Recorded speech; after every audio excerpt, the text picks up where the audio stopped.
गुलाम sir, आपके नजरिए से देश भर में आपने क्या ट्रेंड देखा 2024 में? बिक्री और नए लॉन्च थोड़े बहुत ऊपर नीचे होते रहते हैं, लेकिन ओवरऑल हाउसिंग सेक्टर की ग्रोथ स्टोरी के की फैक्टर्स क्या रहे? बहुत शुक्रिया दीपक जी। हमेशा की तरह आपके इस प्लेटफॉर्म पर आपके व्यूवर्स से जुड़ने का एक अलग ही मजा है और उसके लिए बहुत बहुत शुक्रिया। Thank you sir. चूंकि आपने रेसिडेंशियल के बारे में सवाल किया, वहां से शुरुआत, और चूंकि ये सबसे बड़ा एसेट क्लास है रियल एस्टेट का, अगर आप सारे लिस्टेड प्लेयर्स या इवन डेवलपर्स को देखें, उनका एक्सपोजर रियल एस्टेट में रेसिडेंशियल में सबसे मैक्सिमम होता है। और इस वजह से ये कहना कि पिछला साल तकरीबन सारे सेक्टर के लिए बहुत अच्छा रहा, केवल एक या दो चिंताजनक बातें हैं जिनका जिक्र करना जरूरी है।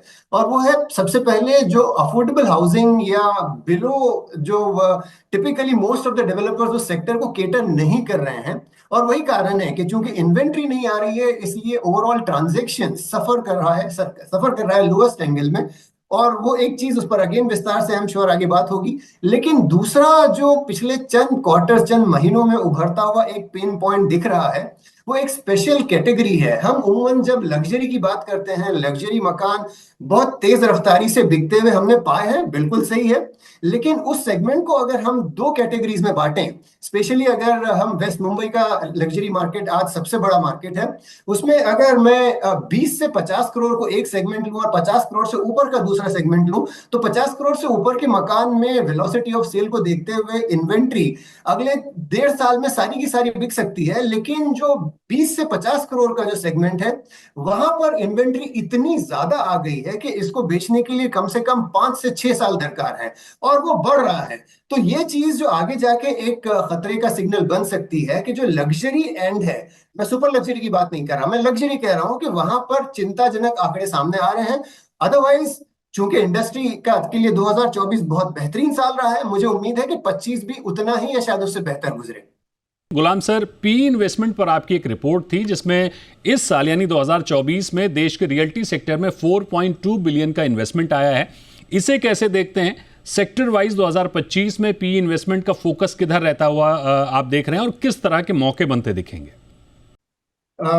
दीपक जी, जैसा अब चूंकि सारे ही सेक्टर्स पर शुरुआत का जो हमारा सेक्शन था, हमने काफी विस्तार में बात कर ली है सेक्टर पर। अब अगर हम कैपिटल की तरफ आए हैं, जैसा आपने बताया कि पिछले साल भी 4.5, ऑलमोस्ट 5 ट्रिलियन से बिलियन से थोड़ा नीचे जो इन्वेस्टमेंट आया है। लेकिन हमारे विचार में ये भी अभी बहुत कम है, क्योंकि जिस प्रकार से ओवरऑल सेक्टर में ग्रोथ हो रही है, बहुत ज्यादा कैपिटल दरकार है। और उसके लिए ये आई एम श्योर जो सारे बड़े ग्लोबल इन्वेस्टर्स आ रहे हैं, चाहे वो ब्लैकस्टोन्स और ब्रुकफील्ड्स, जीआईसीज वगैरह बड़े बड़े लोग भी हैं। उसके अलावा भी कई सारे जो फार ईस्ट के प्लेयर्स हैं, सिंगापुर जो हमेशा से रहे हैं, और भी लोग हैं जो भारत के रियल एस्टेट में एक जो स्थिरता पा रहे हैं, जो एक स्टेबिलिटी पा रहे हैं, उसके कारण यहाँ खींचे चले आ रहे हैं। और जाहिर सी बात है, चाइना में जो कुछ पिछले वक्तों में हुआ, वो भी एक कारण रहा है दूसरे ममालिक की तरफ नजर डालने का, और कैपिटल फिर इंडिया की तरफ खींचता हुआ पाया गया है। देखिए, जहां तक सवाल है ऑफिस का, जैसे हम सबने देखा, ऑफिस में कैपिटल इन्वेस्टमेंट बहुत ही अरसे से चला आ रहा है और चलता रहेगा, क्योंकि वहां पर जो रेंटल रिटर्न्स हैं बहुत सॉलिड हैं। लेकिन रेसिडेंशियल में जो कैपिटल इन्वेस्टमेंट है, वो पिछले साल में जो शुरू हुआ है, आगे चल के हम इसमें बहुत बड़ा ग्रोथ देख रहे हैं। और चूंकि ओवरऑल रेसिडेंशियल सेगमेंट पूरे रियल एस्टेट का तकरीबन 80% रेसिडेंशियल है, तो इसलिए यहाँ पर उस ग्रोथ का जो इन्वॉल्वमेंट हम देखेंगे यहाँ पर 2025 में, हमें पूरी उम्मीद है कि रेसिडेंशियल सेगमेंट बहुत ज्यादा कैपिटल खींचेगा, और इन्वेस्टर्स को खुश रखकर वो कैपिटल मंगवाएगा। और हमें उम्मीद है कि 2025 पिछले कुछ सालों के बनिस्बत कैपिटल इनफ्लोज के लिए सबसे बेहतरीन साल होता हुआ दिखाई दे रहा है। गुलाम सर, 2024 में क्या चुनौतियां फेस की गई रियल्टी सेक्टर की ओर से, और 2025 में हमें कहां सतर्क रहने की जरूरत है?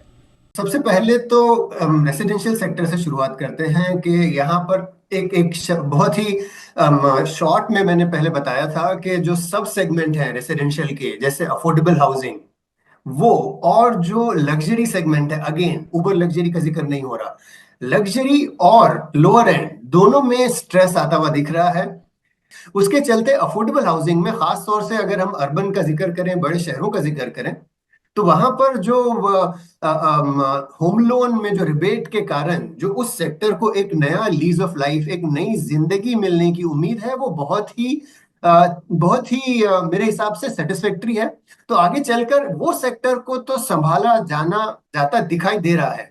लग्जरी सेगमेंट में हमने बहुत ज्यादा इन्वेंट्री लॉन्च कर रखी है, वहां पर हमें थोड़ा सा चिंता का माहौल बनता दिखाई दे रहा है। हम्म। अगर दूसरे एसेट क्लासेस की बात करें, रेसिडेंट ऑफिस ऑफिस में तो कोई कोई चिंता की बात मेरे ख्याल से अगले साल 2 साल या उससे ज्यादा कोई चिंता की बात नहीं है। हर सेगमेंट ग्रो कर रहा है, चाहे बिल्कुल। वो जीसीसी रिलेटेड हो या फ्लेक्स स्पेस। हमारे डेटा के हिसाब से फ्लेक्स स्पेस इस साल जीसीसी से बड़ा ऑक्यूपायर होता हुआ दिखाई दिया है। फ्लेक्स वाह। स्पेस हमारे आंकड़ों के हिसाब मुताबिक सबसे बड़ा सेगमेंट होता उभर रहा है इस साल जी। 2024 के आंकड़ों में। तो बिल्कुल। आगे चल के चाहे वो फ्लेक्स स्पेस हो, रीड्स हो, anything to do with offices, हर चीज में हम जैसे कहते हैं चांदी ही चांदी है।